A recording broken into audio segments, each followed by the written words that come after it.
સ્થાનિક સ્વરાજ્યની ચૂંટણીના પડઘમ વાગશે ત્યારે ભાજપ દ્વારા સેન્સ પ્રક્રિયા શરૂ કરી દેવામાં આવી છે। સુરતમાં આગામી 3 દિવસ આ સેન્સ પ્રક્રિયા ચાલશે। આવનારા 3 દિવસમાં 30 વોર્ડના દરેક કાર્યકર્તાને સાંભળવામાં આવશે।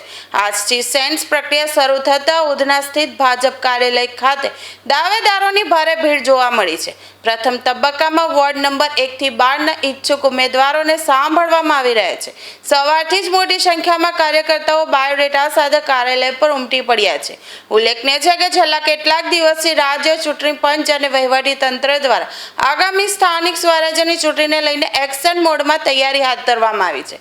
ચૂંટણી પંચ દ્વારા તાજેતરમાં જ પ્રાથમિક મતદાર યાદી પ્રસિદ્ધ કરવામાં આવી હતી અને હવે અંતિમ મતદાર યાદી રજૂ કરવામાં આવશે।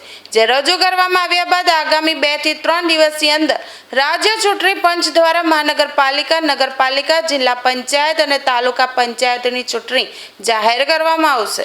આજે આવનારા 3 દિવસમાં 30 વોર્ડના દરેક કાર્યકર્તાને સાંભળવાની વ્યવસ્થા કરવામાં આવી છે।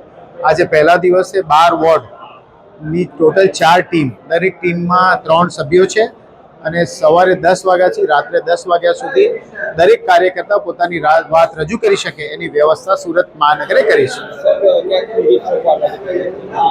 આજથી શરૂ થઈ, નિરીક્ષકો આજથી જ આવ્યા, સવારે 10 વાગ્યાથી રાત્રે 10 વાગ્યા સુધી સાંભળશે।